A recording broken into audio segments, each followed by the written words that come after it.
আপনার সামনে থেকে সবাইকে সালাম দিচ্ছেন।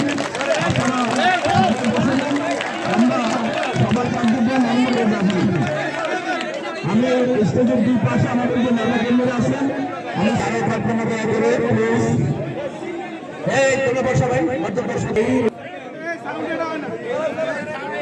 ধন্যবাদ।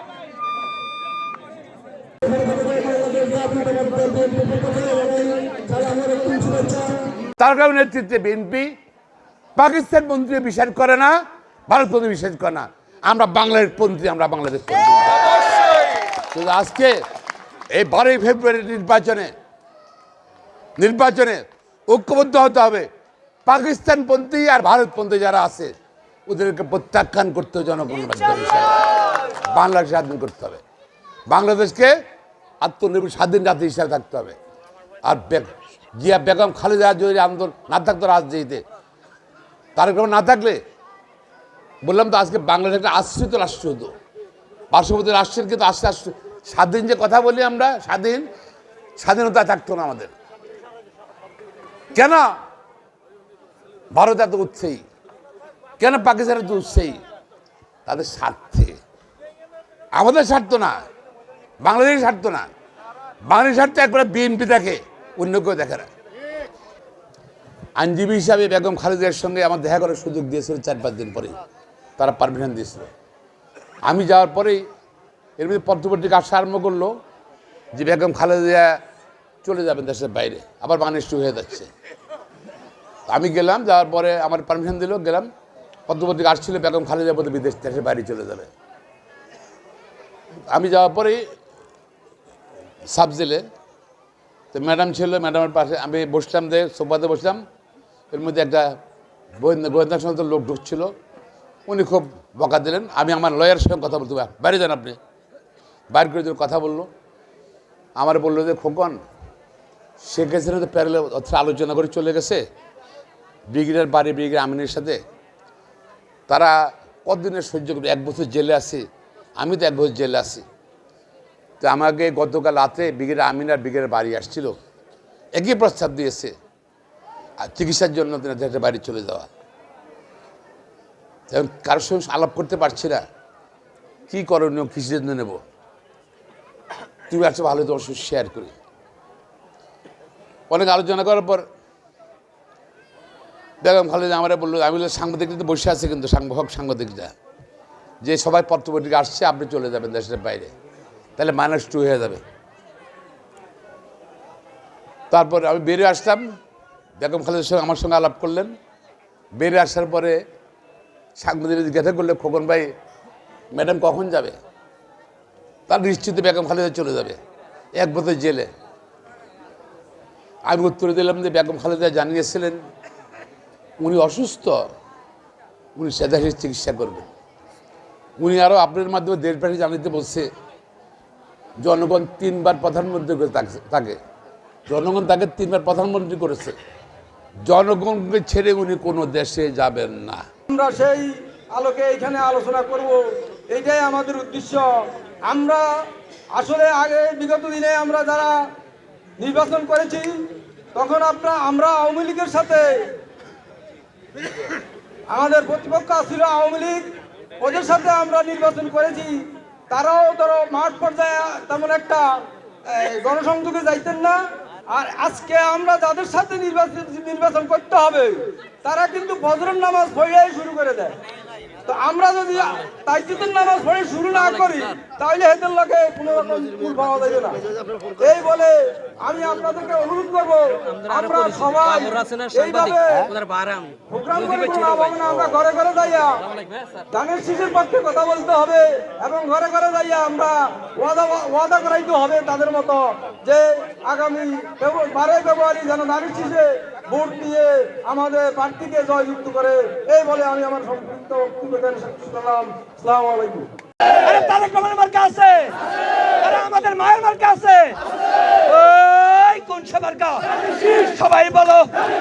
এই জোয়ারে জিতবে সোনামুড়িতে, বাট ফড়ায়।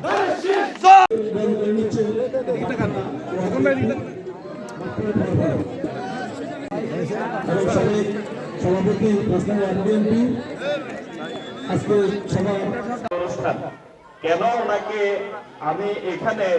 আমরা এখানে আজকে রাত্রিবেলায় ওনাকে এখানে দাওয়াত করেছি। আমার মা বোন যারা শুনছেন, আপনারা শুনবেন, আমার এলাকাবাসী যারা আছেন আপনারা মন দিয়ে শুনে কথাগুলো শুনবেন। আমার যারা নেতৃবৃন্দ আছেন, আমার দলের বিভিন্ন অঙ্গ সংগঠনের নেতৃবৃন্দ আছেন, আমি ক্ষমা চেয়ে নিচ্ছি সবাইকে।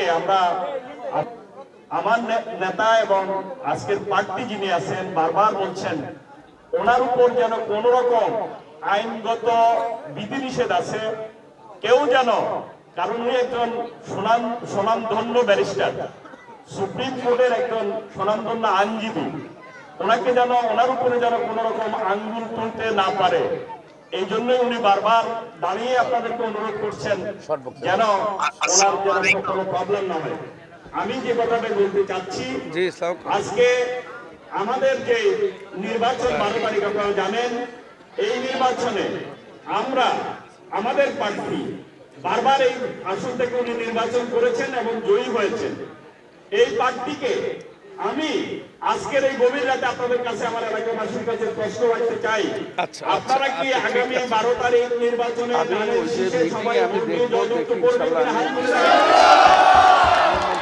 আপনারা দীর্ঘদিন দেখেছেন মাহবুব ভাই, সেলিম ভাই, মামুন ভাই, এই তিনজনের মধ্যে একটু গ্রুপিং লবিং ছিল। আপনারা জানতেন না? এটা জানতেন, কিন্তু গতকালকে আমরা সোনাইমুড়ি উপজেলা বিএনপি বসে এই তিনজনকে এক জায়গায় করে দিয়েছি ধানের শীষের পক্ষে কাজ করার জন্য। আমরা কি মিলে গেছি? আপনি দাঁড়াই সবার লোকে একমত জানেন, ইনশাআল্লাহ আমরা মিলে গেছি আলহামদুলিল্লাহ। এই সেলিম ভাই দাঁড়ান, মিলে গেছি আমরা, কন্যা হাদুরান মাহবুব ভাই, হ্যাঁ আমরা কিন্তু আজকে আমরা ঐক্যবদ্ধভাবে মাঠে নেমেছি আমাদের প্রার্থীর পক্ষে। কারণ ব্যারিস্টার মাহবুদ্দিন খোকন সাহেব জিতলে খালেদা জিয়া জিতবে, ব্যারিস্টার মাহবুদ্দিন খোকন সাহেব জিতলে তারেক রহমান জিতবে, ব্যারিস্টার মাহবুদ্দিন খোকন জিতলে জিয়াউর রহমানের আত্মা শান্তি পাবে। আমরা যেই নেতার দল করি, শহীদ রাষ্ট্রপতি জিয়াউর রহমানের গঠন করা দল, সেই দল আমরা করি। আমরা আমাদের নেতার খুশির জন্য, দেশ নেত্রী বেগম খালেদা জিয়াকে খুশি করার জন্য আমরা অবশ্যই আগামী ফেব্রুয়ারি 12 তারিখে ব্যারিস্টার মাহবুবুদ্দিন খোকন ভাইকে আমরা ধানের শীষে ভোট দিব ইনশাআল্লাহ। সকলে অন্তর থেকে জিয়াউর রহমানকে ভালোবাসেন? আপনারা মা বোনেরা যারা আছেন, আমি তো জানি আমরা যেরকম আমাদের মাকে শ্রদ্ধার সাথে সম্মান করি, আপনারাও আমাদের দেশ নেত্রী বেগম খালেদা জিয়াকে মনে প্রাণে ভালোবাসেন। সবাই ভালোবাসেন কিনা বলেন তো? তার পাশাপাশি আমাদের প্রিয় নেতা, আগামী দিনের বাংলাদেশের প্রিয় এবং যাকে আপনারা মনে প্রাণে অন্তর থেকে ভালোবাসেন, যাকে বাংলাদেশের মানুষ আশা করে প্রধানমন্ত্রী হিসাবে, তারেক রহমানকে কি আপনারা ভালোবাসেন?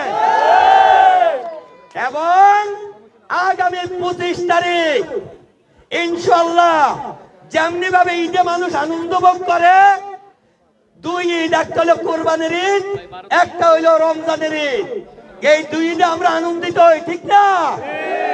ঠিক। তারেক রহমান 25 তারিখ বাংলাদেশে আসছে বিএনপি এবং বাংলাদেশের জনগণের জন্য।